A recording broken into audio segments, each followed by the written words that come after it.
So we've got an elder here named Elder Swenson, and I've got his tag here, and I'm going to take it, and we're going to make a ring out of it.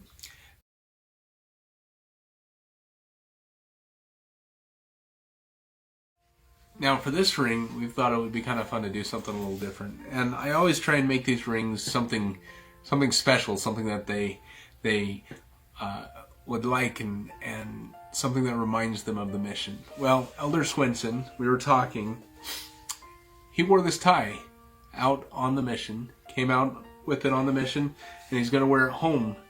And so I thought it would be kind of fun to take a little bit of this tie in such a way that he could still wear it to go home and incorporate it in a ring. And when he takes the tag off for the last time, he's no longer Elder Swenson. He'll be able to still wear his ring and still have part of his mission tie and memories that he can take with him as kind of a keepsake the rest of his life. So this tie has a bit of a liner here. I was thinking if I can snip through right here and just take it up probably right there, I should be able to get a fairly decent amount of the tie and be able to make a good ring base out of that. So here goes.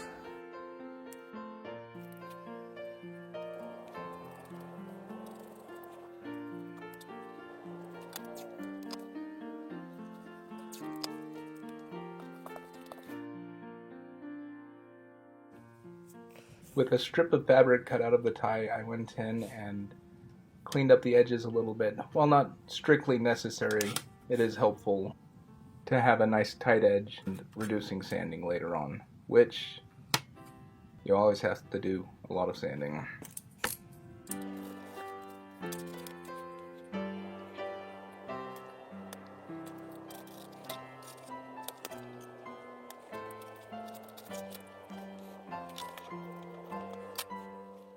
Part of the enjoyment of building rings has been incorporating new technology and new ways of doing things. It's kind of fun to be able to use the 3D printer that my son got for Christmas and create the perfect size ring to be able to wrap this fabric around.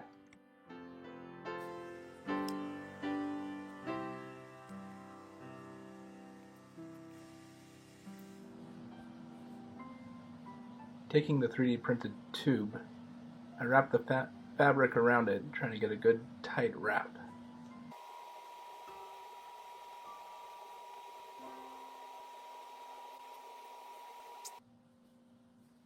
I then dipped everything in CA glue to give me a nice strong ring liner.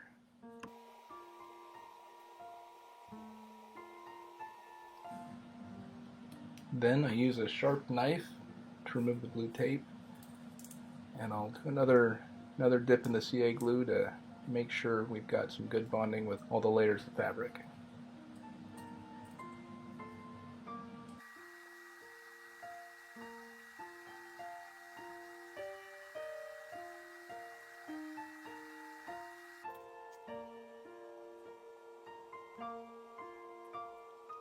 Now we turn our attention to the tag.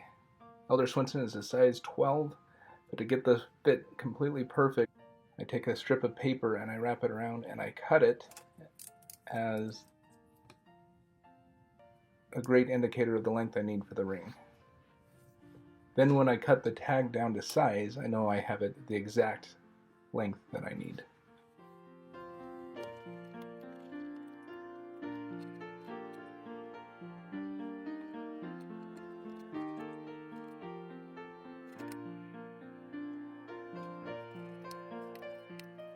I got lucky with Elder Swenson's tag as the length was just about perfect, so I didn't have to do any cutting off the sides.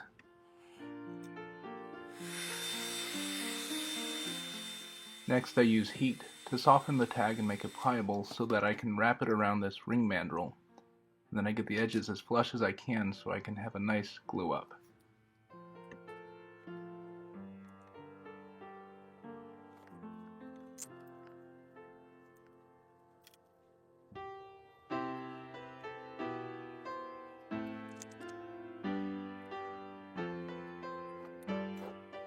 To ensure a proper bond between the tag and the ring liner, I'm doing some sanding to kind of scuff it up and give little ridges for it to be able to, for the glue to be able to attach to and hold it all together.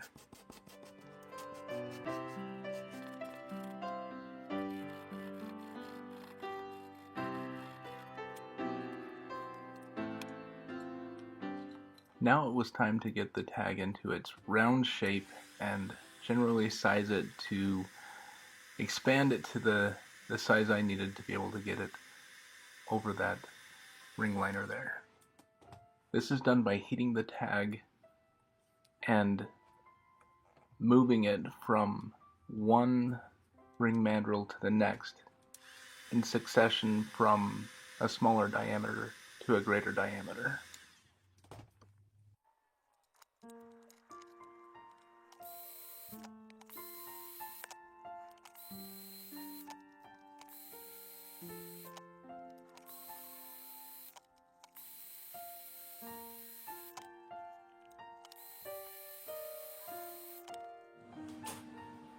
With the tag approximately sized correctly, it's time to move back over to the lathe, and we're going to cut off the excess on either side of Elder Swenson's name.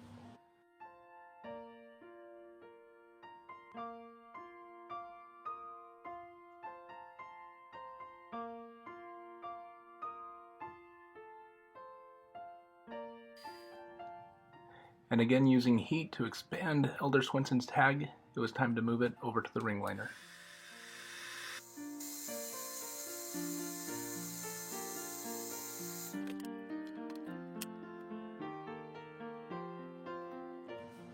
With a quick glue up, the core part of this ring was all in place.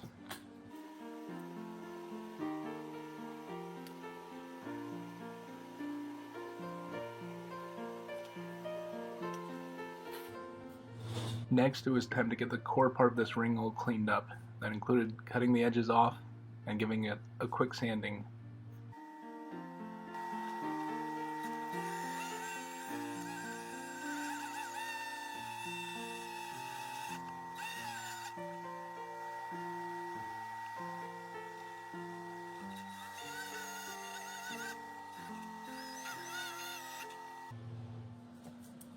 Now, getting the 3D printed mandrel off the inside of the ring was a little bit of a challenge. It had all been glued in there with the tie and with the tag, and I attacked it with a knife to see if I couldn't get it off. It took kind of a knife and a screwdriver to be able to finally bend it all out.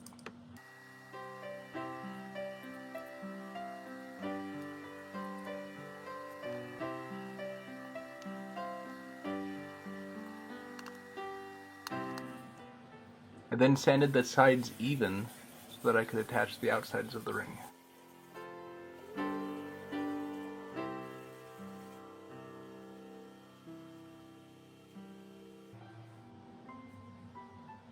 For the outside edges of the ring, Elder Swenson wanted some of the Nauvoo temple stone that I had. I had showed him the video of making the Nauvoo temple ring, and he thought that was pretty cool. So, with the difficulty that I had working with the Nauvoo stone, I wasn't prepared to go in and cut another piece of stone and try and work with it. I had a lot of dust from the Nauvoo stone that I decided to make a composite Nauvoo stone with the dust and some CA glue. I'd never done this before. It was kind of an experiment, but that's kind of part of the fun of making rings, is finding new ways of doing things.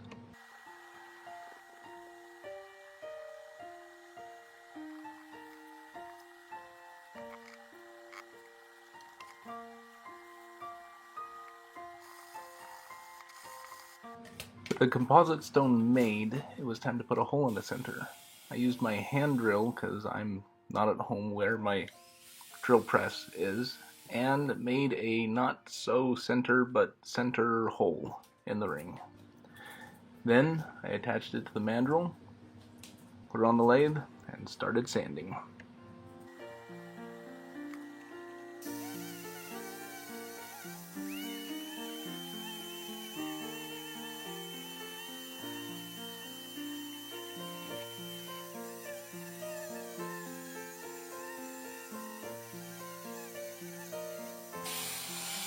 After sanding it down, there were a lot of voids in the stone, and I went in and tried to fill them as best I could with some more of the dust and CA glue. Tried to fill it so that I could have a good solid piece of stone to use on the ring.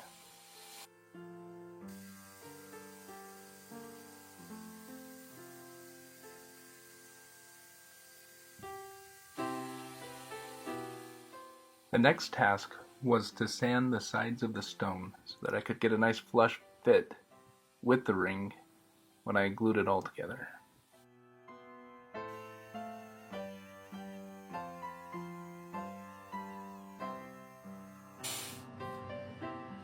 Using the ring mandrel, it was time to glue the ring together. Putting the ring and the stone on the mandrel allowed me to get a nice, even, and secure connection that I can then glue up together, and it just helps make it come together in a nice way that can have a really good bond. I first spot glue the ring together, and then I will dip it in the CA glue to let the glue flow everywhere and make that really secure bond. Now, the mandrel I made was kind of small for a size 12 ring. It just barely held it in place. I'm gonna have to go back to the drawing board and make a larger mandrel for these larger rings.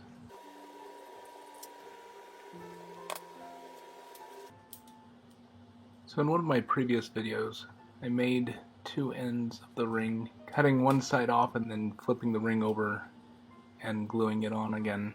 So I decided to try that with this ring. Cutting through stone with my saw, not very easy, takes quite a bit of time.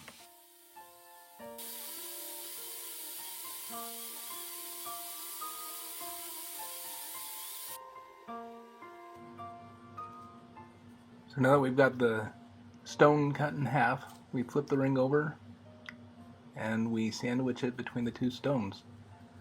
Again, I'll go in and I'll spot glue the ring here, and then I'll dip it in the CA glue.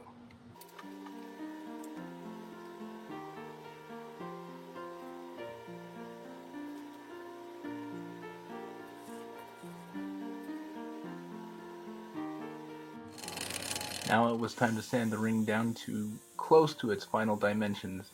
Thankfully I was home at this point and could use some of my more heavy-duty tools. So this was kind of fun. Elder Swenson here wanted to come help me make the ring.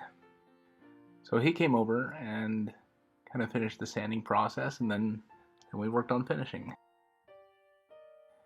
Now the goal of the sanding here was to just kind of get it down to the final dimension shape that we needed. Elder Swenson is using my first lathe that I built for ring making years ago. It's an old sewing machine motor with a chuck attached to it. I'm actually thinking about making a video of how I made that by making another one, and let me know in the comments below if that's something you want to see.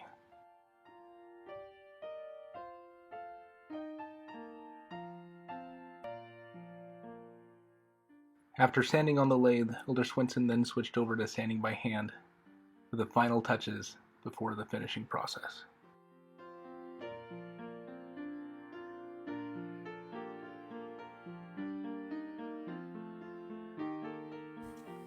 On the next preparation day, Elder Swenson and his companion came over to help finish the ring. And here we're just sanding the inside and the outside of the ring, going through several different grits of sandpaper from 340 up to 1000 grit.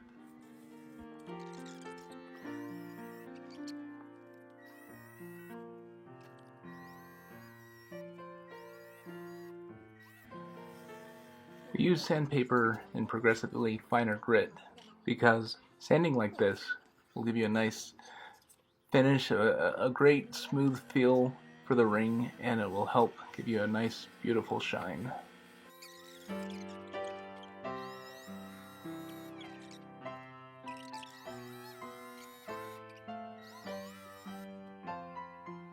After sanding the ring to its final finish, it was time to dip it in the CA glue and give it that protective layer and that shine. And here's the ring. Now you can see some pitting in there, but I actually kind of like the way that worked out. I feel it gives the ring a little bit of character. I do wish the tie on the inside would have shown up a little bit better, but it was pretty dark fabric. And it was really kind of fun to be able to work with Elder Swenson on this one.